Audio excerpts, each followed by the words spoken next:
Hi friends, என்னோட name Sangeetha. நம்ம வந்து பாலிட்டியில் ஃபஸ்ட்டு சிலபஸில் இருக்கிற இந்திய அரசியலமைப்பு உருவாக்கம் பற்றி நம்ம பார்க்கலாம். அரசியலமைப்பு கொள்கையை ஃபஸ்ட்டு தோன்றிய நாடு அமெரிக்கா தான். அதாவது நம்ம நாட்டுக்கெல்லாம் 1947 சுதந்திரமாகி 50 தான் குடியரசாகி அப்புறமா தான் அரசியலமைப்பு புக்கெல்லாம் எழுத ஆரம்பிச்சிருப்பாங்க.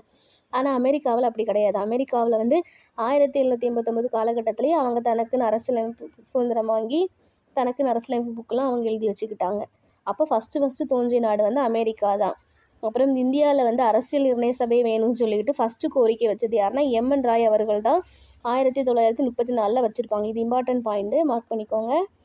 அப்புறம் அரசியலமைப்பு நிர்ணய சபையை அமைக்க அனுமதி கொடுத்த குழு என்னன்னா கேபினட் மிஷன் குழு. எப்போனா 1946 தான் ஃபஸ்ட்டு கோரிக்கை 1934 வச்சு அதாவது கேபினட் மிஷன் குழு கொடுத்த கோரிக்கையை தான் அவங்க ஏற்றிருப்பாங்க. பிரிட்டிஷ்காரங்க ஏற்று ஓகேன்னு சொல்லி அனுமதி வழங்கியிருப்பாங்க 1946. அதாவது இந்த குழுவில் மொத்தம் 3 பேர் இருக்காங்க, சரிங்களா? இந்த 3 பேர் யாருன்னா கிரிப்ஸ், அலெக்சாண்டர், பெத்தி கிளாரன்ஸ். இவங்களுக்கு நம்ம ஷார்ட்கட் என்ன ஞாபகம் வச்சுக்கலான்னா, அதாவது ஒத்துழைச்சிருக்காங்க தானே நம்மளுக்கு அரசியல் நிர்ணய சபை நீங்கள் வச்சுக்கோங்கன்னு சொல்லி ஒத்துழைச்சிருக்காங்க. அப்போ அகிலமாக ஒத்துழைச்சாங்க அப்படின்னு சொல்லி ஞாபகம் வச்சுருக்காங்க. அப்போ அலெக்சாண்டர், கிரிப்ஸு, லாக் லாரன்ஸ் அப்படின்னு ஞாபகம் வச்சுக்கோங்க. சரி, இப்போ நமக்கு பர்மிஷன் கொடுத்துட்டாங்க. பர்மிஷன் கொடுத்து 1946 அரசியல் நிர்ணய சபையை உருவாக்கம் பண்ணிட்டாங்க நம்ம இந்தியாவுக்கு. அப்போ உருவாக்கம் பண்ணதுக்கப்புறம் நம்ம அடுத்த புக்கு ரெடி பண்ணணும்ல, அதுக்காக உறுப்பினர்கள்லாம் தேர்ந்தெடுக்கணும். அப்போ உறுப்பினர்கள்லாம் தேர்ந்தெடுக்கிறாங்க 389 பேர். இந்த 389 பேரில் காந்தி, முகமது அலி ஜின்னா கிடையாது. இந்த 389 பேரில் பெண்கள் ஒரு 15 பேர் இருந்திருக்காங்க. சுதேச மன்னர்கள் ஒரு 93 பேர் இருந்திருக்காங்க. இந்த 389 பேரை அவங்க எப்படி தேர்ந்தெடுத்தாங்கன்னா 10 லட்சம் மக்களுக்கு ஒருத்தர் தேர்ந்தெடுத்திருக்காங்க. அப்புறம் மறைமுக வாக்கெடுப்பு முறையில் தேர்தல் வச்சுருக்காங்க. இந்த 389 பேரில் முஸ்லீம்ஸ் இருக்கணும், சீக்கியர்கள் இருக்கணும், இந்துக்கள், கிறிஸ்டின்ஸ், அந்த மாதிரி எல்லா சமயத்தாரும் இதில் இருக்கணும்னு சொல்லியிருக்காங்க. நம்ம மாதிரிலாம் பண்ணி தான் இவங்கள எடுத்திருக்காங்க. அடுத்து சரி, இப்போ 389 பேர் தேர்ந்தெடுத்தாச்சு. அடுத்து என்ன செய்யணும்? நம்ம ஒரு கூட்டம் போட்டு யார் யாருக்கு என்னென்ன கொடுக்கலான்னு சொல்லி ஒரு கூட்டம் போட்டு தானே முடிவு பண்ணணும். அதே போல் ஃபஸ்ட்டு கூட்டம் 1946 டிசம்பர் 9 டெல்லியில் நடக்குது. அதுக்கு தற்காலிக தலைவராக சச்சிதானந்த சின்ஹா, இந்தியாவின் முதுபெரும் தலைவர் அவரை தான் போட்டிருக்காங்க. அதாவது ஃப்ரெஞ்சு முறையில் ஒரு கூட்டம் நடக்குன்னா அதுக்கு ஃபஸ்ட்டு அந்த தற்காலிக தலைவர் ஒரு வயதானவங்களை தான் போடுவாங்க. அந்த மாதிரி இருந்திருக்கு. அதனால் ஃபஸ்ட்டு சச்சிதானந்த சின்ஹாவை போட்டிருக்காங்க. இதுக்கு நம்ம எப்படி ஞாபகம் வச்சுக்கலாம்னா, இப்போல்லாம் சிம்மெல்லாம் நம்ம தற்காலிகமாக தானே யூஸ் பண்ணுறோம். அதாவது அதை நம்ம அடிக்கடி மாத்திரை மாதிரிலாம் நமக்கு இருக்குதானே, அப்படின்னு ஞாபகம் வச்சுக்கோங்க. அதாவது இவங்களை முன்மொழிந்தது யாருன்னா ஜேபி கிருபாலினி, சரிங்களா? அப்புறமா இரண்டாவது கூட்டம் அடுத்து ஒரு 2 நாள் கழித்து 1946 டிசம்பர் 11 இதுக்கு நிரந்தர தலைவராக டாக்டர் ராஜேந்திர பிரசாத்தை போடுறாங்க. அதாவது ராஜாக்கள் தானே நிரந்தரமாக இருப்பாங்க. நிரந்தரமான ஒரு ராஜாக்கள் தான் எதுக்குமே நிரந்தரமாக தலைவராக போடுவாங்க. அப்போ டாக்டர் ராஜேந்திர பிரசாத். துணைத் தலைவர்கள் ஹெச்சி முகர்ஜி, பிடி கிருஷ்ணமாச்சாரி, சரிங்களா? அதுக்கு இவங்க துணைத் தலைவர்களாக இருந்திருக்காங்க.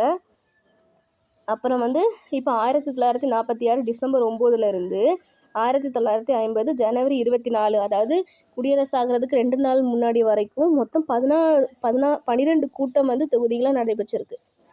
அதுக்கப்புறமா 1947 ஆகஸ்ட் 14 பாகிஸ்தான் விடுதலை ஆகிட்டாங்க.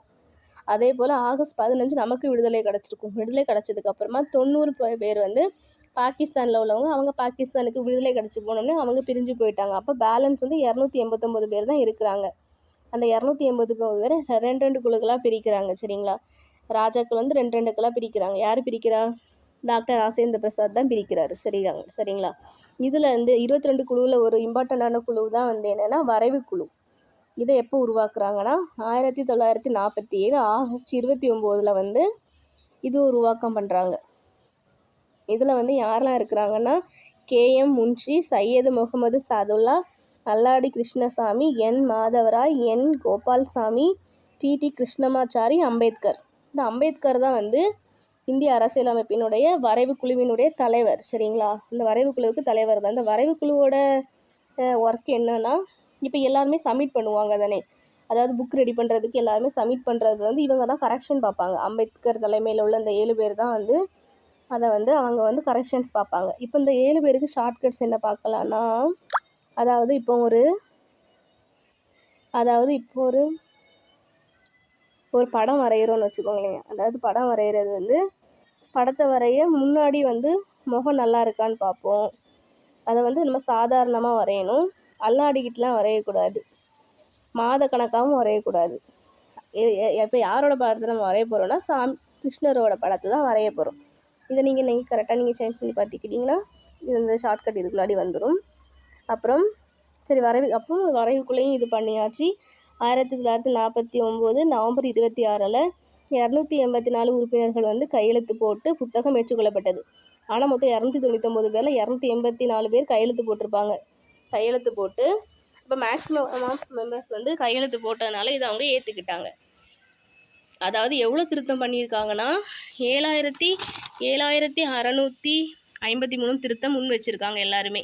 ஆனால் அதில் வந்து எவ்வளோ திருத்தம் ஏற்றுக்கிட்டாங்கன்னா 2473 திருத்தம் செய்யப்பட்டது. இதுக்கு எப்படின்னா 24 ஹவர்ஸும் 7 டேஸும் 3 வேளையும் திருத்தம் பண்ணியிருக்காங்க அப்படின்னு சொல்லி ஞாபகம் வச்சுக்கலாம்.